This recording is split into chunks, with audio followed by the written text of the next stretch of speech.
नमस्कार ma'am, the fact time में आपका स्वागत है। क्या नाम है आपका? मेरा नाम सुमित्रा है। कितने टाइम से आप डेरा सच्चा सौदा हम तो शुरू से, हम जन्म से पहले हमारे मम्मी पापा ने नाम मस्ताना जी से लिया हुआ है और हमें बहुत ही मतलब विश्वास है, बहुत ही हमारे मतलब दुख सुख जो भी आए हैं हमें इनका बहुत ज़्यादा विश्वास है। गुरुजी का माहौल महिलाओं के प्रति बहुत कैसा अच्छा है? है, बहुत अच्छा है। यहाँ दिन में आए रात में आए हमें ऐसा कभी महसूस ही नहीं हुआ कि हम यहाँ अकेले हैं, हमें किसी का डर है। कभी पिताजी ऐसे कभी कोई हुआ ही नहीं, सुना ही नहीं, क्योंकि कम से कम हमें 40-50 साल हो गए। 50 साल के तो अब हम भी हो गए होंगे, तो हमसे पहले के हमारे सब बुजुर्ग वगैरह आने लगे हैं डेरे। बहुत विश्वास है, बहुत दिया है। गुरुजी के जाने के बाद समाज में क्या प्रभाव पड़ा? समाज तो देखो दुनिया है, कोई कैसे सोचता है, कोई कैसे, लेकिन हम जो है ये सब झूठ बोलते हैं लोग, ऐसा कुछ नहीं। गुरुजी के जाने के बाद समाज में क्या प्रभाव पड़ा? समाज वैसे सही चल रहा है, कोई इतना वो नहीं है। थोड़ा बहुत वो लोगों पे फर्क पड़ा है, कईयों के घरों के हिसाब से, कईयों के आस पड़ोस, वैसे कुछ ऐसा है नहीं, सब कुछ सही है, वैसे का वैसे चल रहा है। कोई संगत में फ़र्क नहीं पड़ा, कोई आने जा रहा हूँ अलग। और ये हमारी तो मालिक ने इतनी सुनी है, आप क्या सोचोगे कि हमारे घर खाना भी मुश्किल था और आज हम कोठी बंगले, हमारी फैक्ट्रियाँ, गाड़ियाँ, इतना कुछ हमें दिए। जहाँ तक कि मेरी आँख में दिखना बंद हो गया था जब ये स्कूल कॉलेज बना था, तो मेरे को डॉक्टर ने सब ने जवाब दे दिया था भाई आपकी आँख ठीक नहीं होगी। तो मैंने घर के भी कहने लगे भी चलो भी बाहर चलते हैं, यहाँ स्पेशलिस्ट डॉक्टरों को सबको दिखाया, सब ने जवाब दिया भी आपकी रोशनी नहीं आएगी, अंदर से नस लीक हो चुकी है। मैंने कहा चलो ठीक है। घर आई, घर आने पे सारे परिवार ने कहा भी हम बाहर लेके चलते हैं। मैंने कहा मैंने बाहर नहीं जाना। कहते क्यों नहीं जाना? वो मैंने कहा मैं पिताजी से वचन करवाऊंगी, अगर पिताजी कहेंगे बाहर जाना है तो मैं चली जाऊंगी, नहीं तो वरना मैं नहीं जाऊँगी। कहते वो तो आपके गुरु हैं, कोई डॉक्टर थोड़े हैं। मैं कहा वो सब कुछ है, डॉक्टर तो जरिए हैं, उन्होंने करना तो उन्होंने ही है जो कुछ करना है। मैंने कहा नहीं, मैं पहले डेरे जाऊँगी, अगर पिताजी ने कहा तो मैं चली जाऊँगी। तो मैं डेरे आई, मैं बैठी रही शाम तक। पिताजी उस टाइम कॉलेज की नींव रखने गए थे लड़कियों के, तो पिताजी शाम को आए। ऐसे पिताजी ने वचन कर दिए भाई बेटा जिनको ज़्यादा इलाज बीमारी है वो 84 नंबर से दवाई लो, और जिनको थोड़ी बहुत है वो 10 नंबर से लो। मस्ताना धाम में 10 नंबर का मिला था। तो मैं बोल पड़ी एकदम। किसी को मैंने कहा, जैसे प्रबंधक आके खड़े होते हैं भी मेरी तो आँख की रोशनी के लिए मैं, तो कहती तो बोल पड़, बोली क्यों नहीं? पिताजी अंदर जैसे जा रहे थे, एक पाँव अंदर था एक बाहर था। मैंने कहा पिताजी मेरी आँखों की रोशनी नहीं है। कहते बेटा सबको एक ही वचन है, जिनकी ज़्यादा बीमारी है वो 84 नंबर में ले लो, और जिनका थोड़ा बहुत है वो 10 नंबर से ले लो। उन्होंने मेरे को उजाला दिया, और जो डॉक्टरों ने मेरे को जवाब दे रखा था उन्होंने कहा कमाल होगी, आपकी तो आँख ठीक होगी। और मेरे को दिखने भी लग गया। मेरे बच्चे बहुत छोटे थे जिस टाइम मेरे साथ ये हादसा हुआ था।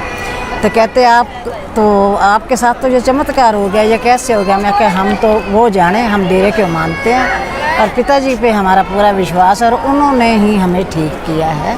तो हमें कोई किसी बात की, कोई टाइम ऐसा था दीदी कि हमारे घर में रोटी पकनी भी बहुत मुश्किल थी, और आज जाके हमारे घर देखो मतलब बहुत अच्छी कोठी है, बहुत अच्छे बच्चे हैं, लायक हैं, कोई ऐसी बात नहीं है किसी बात का भी कोई बच्चे को वैसे। गुरुजी ने समाज के लिए क्या कार्य किए? गुरुजी ने तो बहुत किए हैं, मतलब 134 के 35 का कार्य किए हैं।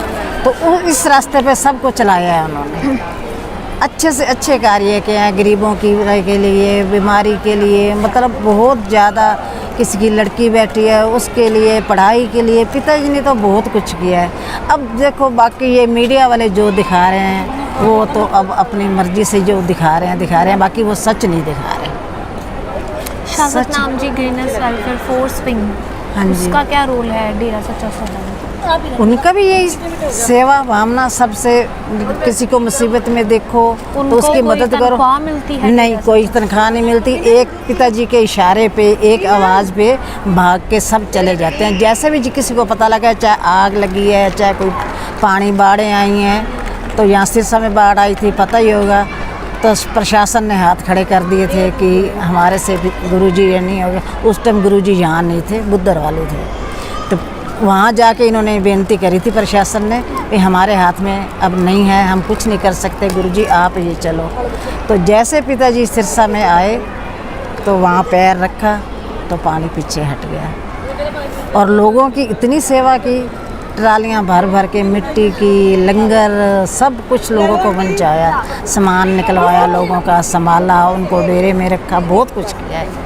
मतलब इन्होंने को भलाई की, कोई कसर नहीं फिर छोड़ी। क्यों आखिर गुरुजी पे ये इल्जाम लगाए गए? ये पता नहीं, देखो एक वो चिट्ठी झूठी पे जिसका कोई प्रूफ ही नहीं है, जिसके आगे किसी के आया ही नहीं, वो लड़की ही नहीं सामने आई। देखो कोई भी केस चलता है तो कोई ना कोई प्रूफ तो होता ही है, कुछ ना कुछ तगले दिखाते हैं तो ही केस करते हैं। और ये तो बिना प्रूफ के ही, बिना किसी के होने के ही आज तक क्यों नहीं दिखाया सच? आज तक लड़की क्यों नहीं सामने लेके आए ना, समाज को दिखाएं।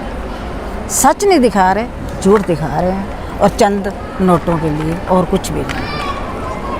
समाज सरकार को क्या अपील करोगे? क्या गुरुजी को ज़रूरत है समाज की? बिल्कुल। बाकी वो ये नहीं चाहते कि ये जैसे हम कहें भी आप 5 सिफारिशें दे के काम करा लेते हैं, वो नहीं हो चाहता। वो सच को सामने लाना चाहते हैं। बाकी वो जाने, उनका काम जाने। इतना हो नहीं सकता था जितना हो गया, 3-4 साल बीत गए तो हमें उम्मीद नहीं थी कि हमारे गुरु के साथ ऐसा होगा। बाकी तो आपने देखा, हमें बताया इन्होंने कि जो भी ये डेरा सच्चा सौदा में दिखा रहे हैं, जो भी करवा रहे हैं, उसमें गुरुजी का क्या रोल है? गुरुजी ने हमेशा लोगों की भलाई के लिए, समाज के सुधार के लिए कार्य किया है, लेकिन फिर भी क्यों एक सच्चे संत पर आखिर क्यों इतने आरोप लगाए गए? आप भी अपनी राय खुले दिमाग से कमेंट बॉक्स में हमें ज़रूर बताइएगा। नमस्कार।